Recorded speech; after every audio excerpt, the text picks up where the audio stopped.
কেন বিরোধী দলনেতা আজকে পাকিস্তানের পতাকা পুড়িয়েছে বলে তাকে তার দিকে আঙুল তোলা? তিনি কোথায় পতাকা পেলেন? তাহলে তো জিহাদি। তিনি কোথায় পতাকাটা পাবেন? মানে তিনি ওখান থেকে লোক ওখানে গিয়ে নিয়ে এসে পাকিস্তানে যারা এই যে জিহাদি গুলো বসে আছে সেখান থেকে পাওয়া গিয়েছে। জিহাদিরা যারা পাকিস্তানের পুজো করে তারা পাকিস্তানের পতাকা নিয়ে রেখে দিয়েছে, এটাই আমরা ধরে নেব। ভারত সরকারের জনসংখ্যা বিলটা অনেক আগে পাশ করা উচিত। কারণ হচ্ছে একটা লোক যদি 4টে বিয়ে করে, 4টে বিয়ে থেকে যদি আউট অফ ওয়ান ওয়েডলক যদি 4টে বাচ্চা হয়, আমি হিসাব করে বলি একটা বিয়ে থেকে মিনিমাম 16টা বাচ্চা, একটা লোকের 16টা বাচ্চা বা মিনিমাম একটা ওয়েডলক থেকে যদি 5টা হয়, 5 4 20টা বাচ্চা। তাহলে এই যখন পরিস্থিতি, আসলে হিন্দুদের মধ্যে ডিভিশন অনেক বেশি। হিন্দুদের মধ্যে ব্যানার্জি, চ্যাটার্জি, ব্রাহ্মণ, ক্ষত্রিয়, বৈশ্য, শূদ্র।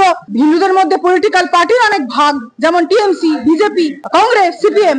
কিন্তু ওদের মধ্যে তো কোনো ভাগ নেই, তাই আমরা হিন্দুরা ডিভাইডেড। এবং হিন্দুদের ঘুম কোনোদিনই ভাঙবে না, ভাঙানো যাচ্ছে না। হিন্দুদেরকে আমাদেরকে জাগাতে হবে। আজকে কিন্তু শুধুমাত্র আপনার পলিটিক্যাল পার্টি দেখেনি, আপনি তেলেগু নাকি আপনি বাঙালি নাকি আপনি কানাডি নাকি আপনি মালায়ালি নাকি আপনি মারোয়ারি, এগুলো কিন্তু কিছু দেখা হয়নি। দেখবেন নাকি রাজস্থানী, আপনাকে কিন্তু শুধুমাত্র হিন্দু বলেই আপনাকে করা হয়েছে। এটা আপনাদেরকে তো বুঝতে হবে, মানুষকে বুঝতে হবে। এটা বোঝার পরেও যাদের ঘুম ভাঙে না, আমি মনে করি তারা আমাদের দেশের সন্ত্রাসী। সন্ত্রাসী মানে শুধু এটা নয় যে মাথায় যে বন্দুকটা ঠেকিয়ে গুলি করে। সন্ত্রাসী মানে সেও যে ভারতবর্ষ জিন্দাবাদের বদলে পাকিস্তান জিন্দাবাদ বলে। সন্ত্রাসবাদী সেও যে পাকিস্তানি জিহাদিদের সাপোর্ট করে। সন্ত্রাসবাদী সেও যে দেশে থেকে দেশের বিপরীতে গাদ্দারি করে। আর সন্ত্রাসবাদী সেও যে দেশে বসে পাকিস্তান যখন জেতে আর ইন্ডিয়া যখন ক্রিকেট ম্যাচটা যখন ইন্ডিয়ার যখন উইকেট পড়ে তখন যারা পতাকা ফোটায়, আনন্দ করে, সেলিব্রেট করে, তারাও সন্ত্রাসবাদী। তাই এই প্রত্যেক সন্ত্রাসবাদীদেরকে আমাদেরকে নোট করতে হবে, নোট করে প্রপার ব্যবস্থা নিতে হবে। ভারত সরকারের কাছে আমরা আবেদন তো করেছি। ভারত সরকার সিন্ধু প্রকল্প, এই যে জল, এই যে বিভিন্ন সেগুলো তারা বন্ধ করেছে। পাকিস্তানের সঙ্গে সমস্ত কন্ট্যাক্ট বন্ধ করেছে, সমস্ত ভিসা আর কিছু দিচ্ছেন না এবং তাদেরকে গো ব্যাক যারা আছেন পাকিস্তান তাদেরকে চলে যেতে বলেছেন টাইম দিয়ে। এবং তাদেরকেও আমাদের দেশের এবং তাদের দেশের সাথে কোনো নো কন্ট্যাক্ট আমরা করেছি, কারণ ইন্টারন্যাশনাল পিস অ্যান্ড সিকিউরিটি কোনোটাই কিন্তু পাকিস্তান মেনটেন করেনি। সেই মর্মে ভারত সরকার অবশ্যই ব্যবস্থা নেবে। আর ফার্দার আমরা আরো একটা জিনিস দেখতে পাচ্ছি, ওখানে বসে পাকিস্তানের প্রধানমন্ত্রী বলছেন ঠিক আছে ভারত জল বন্ধ করেছে মানে এবার তাহলে যুদ্ধের ঘোষণা তো সেদিনই হয়ে গিয়েছিল যখন এতগুলো ইনোসেন্ট মারা গিয়েছিল।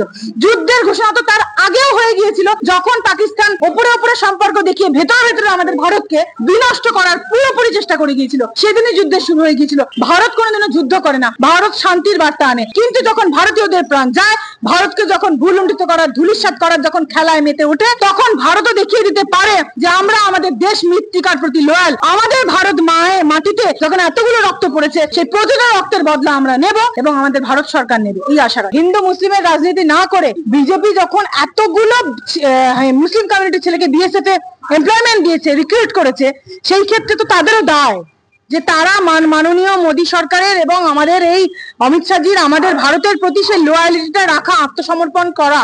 কিন্তু সেখান থেকে যদি কোনো লিকেজ হয়ে থাকে তার দায় কেন বিজেপি সরকার নেবে? বিজেপি সরকার তো তার দায় কখনোই নেবে না। সে সবসময় চেষ্টা করছে বিজেপি সরকার মানুষের উন্নতি, মানুষকে সেফগার্ড দেওয়া। আমরা রিভেঞ্জ চাই, উই ওয়ান্ট রিভেঞ্জ। আমরা বদলা চাই এবং বদলা আমাদের সরকারের কাছে আমরা বারবার দাবি রেখেছি।